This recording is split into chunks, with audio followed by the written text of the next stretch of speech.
Welcome to Data Center Energy Efficiency Opportunities, what managers should know. This presentation is brought to you by the U.S. EPA's Energy Star program. I'm Mike Walker and I'll be presenting part 2 of our program, which is about opportunities to save energy with the IT equipment in your data center. I find it helpful to think of data center energy savings opportunities in 3 distinct buckets.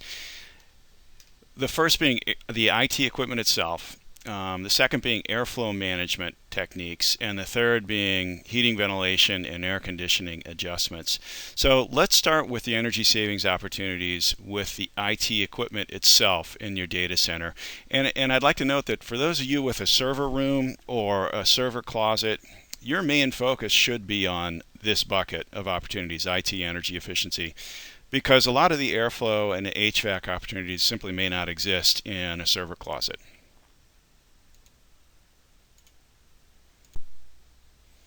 Something we call the cascade effect illustrates how important it is to focus on the efficiency of your IT equipment.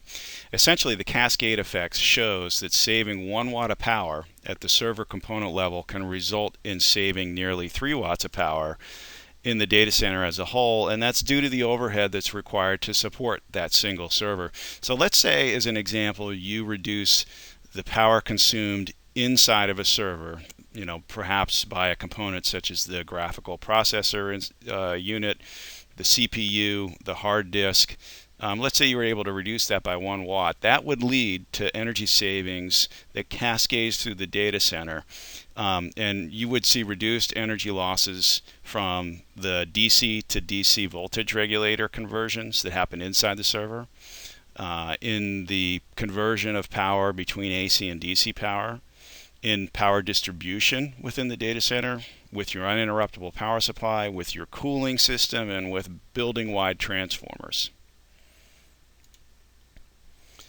One of the conceptually simplest ways to reduce energy consumed in the data center is simply to become diligent about removing unused systems.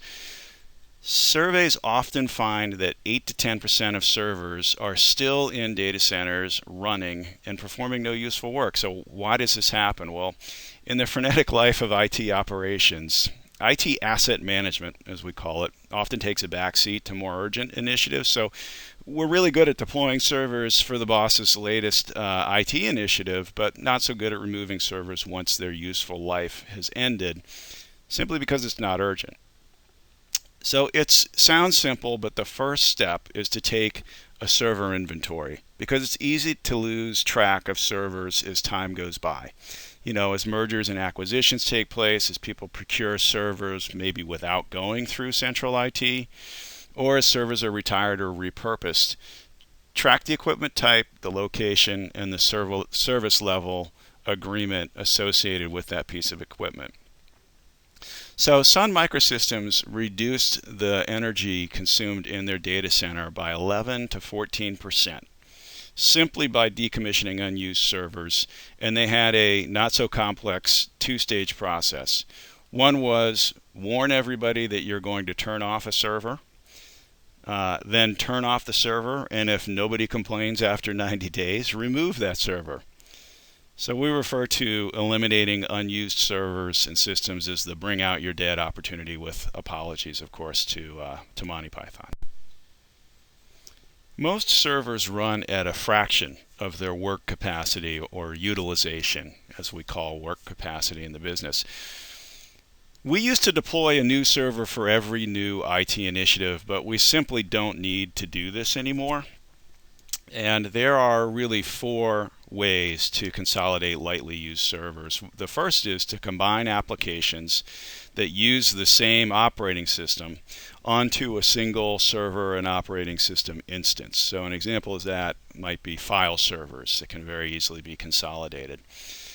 Next, instead of having one dedicated emergency failover server for certain mission critical servers, you can cluster servers so that one server acts as the emergency failover for several servers or a cluster of servers. Next, you can reduce the total number of applications you run as an organization, and this is about answering the question, do we really need to run 3 different applications for managing projects? Chances are that only a few people are using 1 or 2 of those, and can you migrate those people to another standard application? If so, you may need one less server in the data center. Next is virtualizing servers. It's a big topic, and we're going to spend a little bit more time on it next. Know that according to the Uptime Institute, decommissioning a single 1-unit rack server can result in about $500 per year in energy savings, an additional $500 in operating system licenses, and an additional savings of $1,500 in hardware maintenance costs. What is a virtual machine? Well, as this diagram indicates, it's a way of combining a bunch of separate servers onto one piece of hardware. In addition to saving energy, it improves scalability, reduces downtime, enables faster server deployments. For example, it speeds up disaster recovery efforts because virtual servers can restart applications much more rapidly than physical servers. In fact, with virtualization, you can move entire systems in just a few seconds. And you can move a system from one physical server to another to optimize workloads, or you can move servers around for maintenance without causing downtime. Some virtualization solutions also have built-in resiliency features such as high availability, load balancing, and failover capabilities. Although 6 is the average, it's not unheard of to consolidate as many as 10 separate servers onto one virtual server host machine. So the energy savings can be quite substantial. What you see here is a screenshot of VMware software running on a server, but it's simulating 3 different server platforms at once. In this case, Windows Server 2003, Mac OS X server, and a flavor of Linux server. Virtualization has become a very popular way to reduce energy use and, frankly, labor costs as well in large data centers. It's not as popular in smaller data centers simply because there are some upfront costs involved and the benefits may be slightly smaller for small data centers. You may have heard of some of the companies that make virtualization software, names like VMware, Hyper-V, which is a Microsoft product, and Citrix. It's important to note that not all servers are good candidates for being virtualized. Certain applications may require very high performance. They may be run in clusters across many machines. It's difficult to virtualize something like that. A lot of times databases don't work particularly well as virtualized servers, and any app with a large input-output requirement may not be suited to virtualization.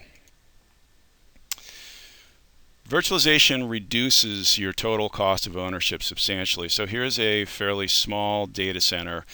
Southwestern Illinois College performed a detailed 3-year total cost of ownership analysis for about 35 servers, which they upgraded, and they looked at this with and without virtualization. So a system with 35 virtual machines that were moved to 4 virtual hosts saved about $150,000 in direct costs. They did assume some additional costs for VMware software and a storage area network, but those costs were offset by savings on new server hardware and networking costs. And they also saved about $130,000 in indirect costs, and those are data center savings like power and cooling and labor for server provisioning and procurement. So the overall savings over 3 years was nearly $300,000. Speaking of new servers, one way to save energy is to avoid oversizing or buying a server that's more powerful, and I should say power hungry, than you actually need. And before you consider buying servers, make sure you're already at capacity with the servers you have on hand. We will talk about how storage resource management systems can help you do this by pooling chunks of storage capacity from any number of storage systems. If you need to buy new servers, you want your new server to be matched for the job it needs to perform. Unfortunately, it's not uncommon for data center managers to purchase one or two standard server configurations and deploy them for just about any job they have. This can be very inefficient, and in some cases you're simply paying more than you need to for both the hardware and for the electricity to power that hardware. So avoid the one-size-fits-all procurement trap when it comes. Most organizations do a lot of data storage in today's day and age, and there are a lot of more efficient technologies for data storage that are available to you. One is lower speed disk drives and smaller disk platters.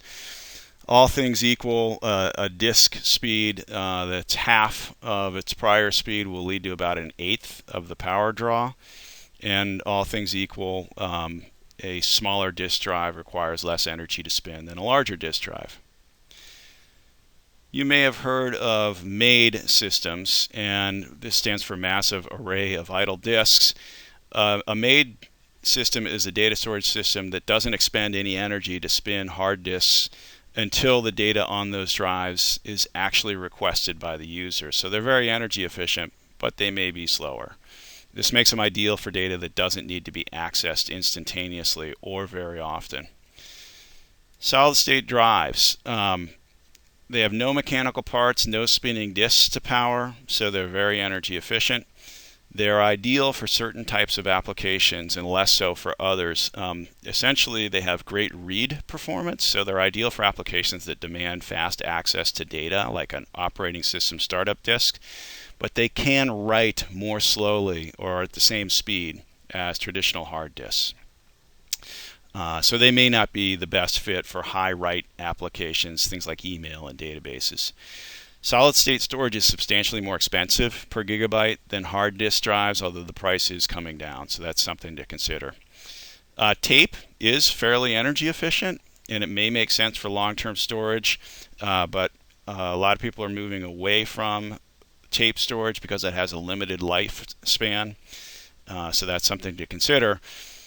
Last but not least, similar to servers, you want to right size your storage hardware. And there's various ways to do this, but the point is to match the hardware that's deployed to the volume of storage that you're using now.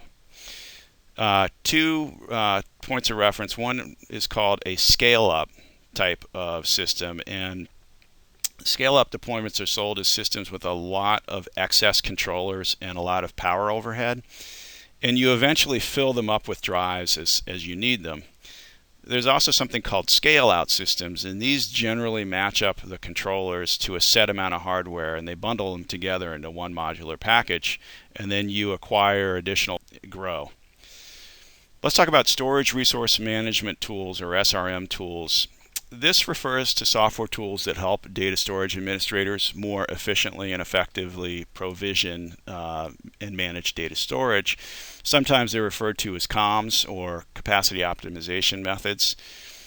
At its core, storage resource management entails automatically creating maps and pools of available storage across different servers and disks, and then utilizing these disparate chunks of storage as if they were one system. So this can help you save energy in a number of ways.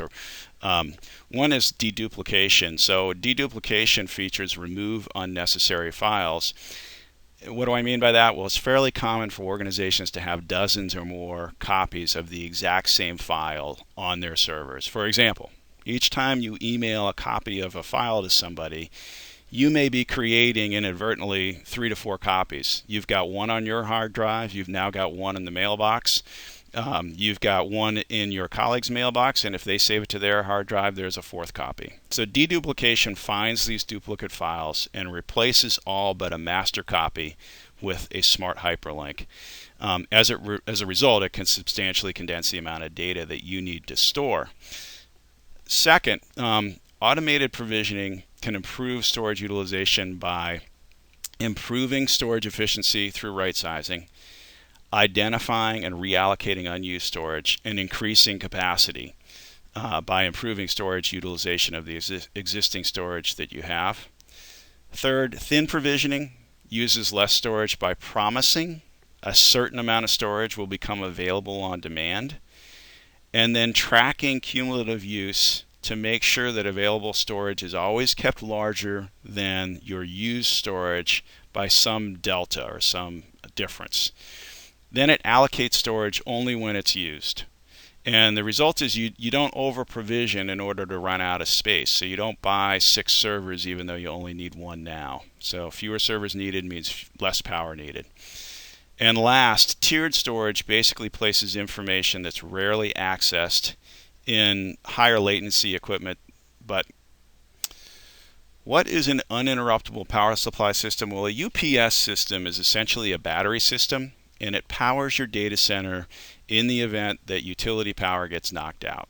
So you may be familiar with this concept since some UPS systems are also available for desktop computers and peripherals, such as the system pictured on top here. And in fact, I have one under my desk right now.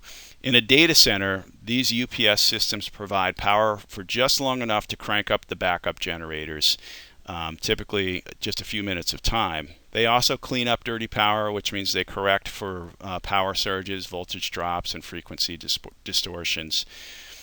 A data center UPS system, such as the one on the right, consists of racks and racks of lead-acid batteries, similar to car batteries, and they're managed by a control system, which you see in the orange cabinets.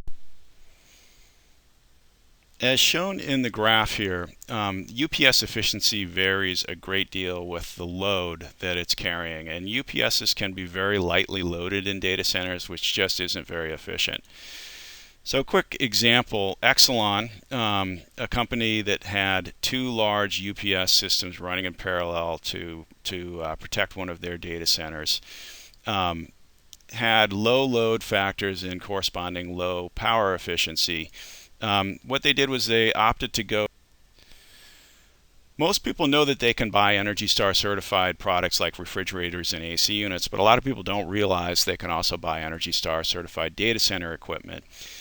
Currently, you can purchase ENERGY STAR servers, ENERGY STAR UPS systems, and ENERGY STAR data storage systems.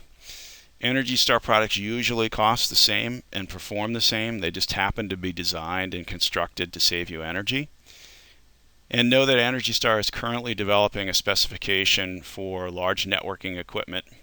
That's network equipment that is rack mounted and intended for use in standard equipment racks. We conducted a pretty in-depth power metering study with the help of Microsoft and HP to examine the energy that 2 different servers used at different server loads. We looked at ENERGY STAR servers that were newer, and then we looked at a typical 2 to 3 year old older system that the ENERGY STAR server might replace. And what we found was that the ENERGY STAR servers can consume dramatically less power, and they deliver more computing power in the bargain. ENERGY STAR has new requirements for servers. So to earn the ENERGY STAR, a server must be one of these types that you see listed here. And it's required to have energy efficient power supplies. It's required to draw very little power when the server is not producing active work, so at idle. And it's also required to have pretty advanced power management features. Some other things that the ENERGY STAR certification gets you in servers is something called the test results from the CERT tool, or the server efficiency rating tool. It basically allows you to examine the server's efficiency looking at 5 different common workload types for a typical server.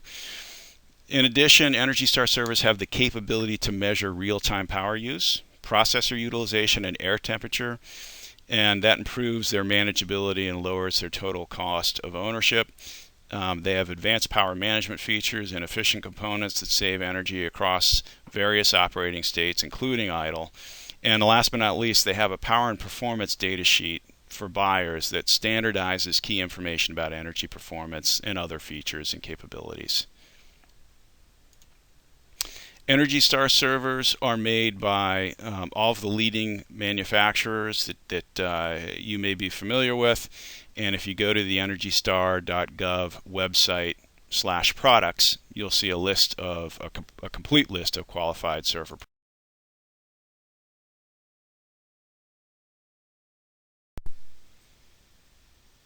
Effective December 2nd, 2013, it's possible to buy Energy Star qualified data storage systems.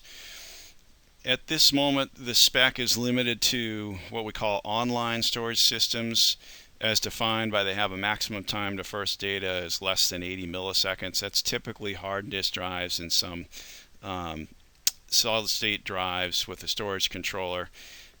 I mentioned MAID systems earlier. They're considered near online since some of the information is accessed at greater than that speed. They're not covered now, but they probably will be in the future. And just for reference, 80 milliseconds is equal to about 16 honeybee wing flaps, in case anybody asks.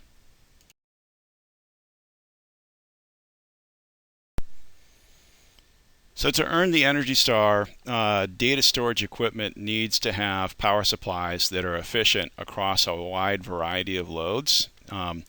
If they have active cooling, they must use variable speed fan drives because they're more efficient. These systems also take advantage of some of the storage management tools we discussed previously, like thin provisioning and data deduplication. They may also use lossless compression, which saves disk space, and something called delta snapshots for backups. And that means that they only back up data that's changed, not entire volumes of data. And they also provide data center operators with information on how much energy they're using under various conditions. Energy Star qualified UPS systems can cut energy losses pretty substantially, 33 to 55%. There are lots of different UPS types that are available with the Energy Star rating. What you see on the right here is a modular UPS system. And the objective there is to just add capacity as you need it and maximize the load factor as you do so. So essentially you don't have an oversized UPS system at any point. That can save you quite a bit on energy. Energy Star UPS systems are made by all the leading manufacturers, names that you probably already have in your data center.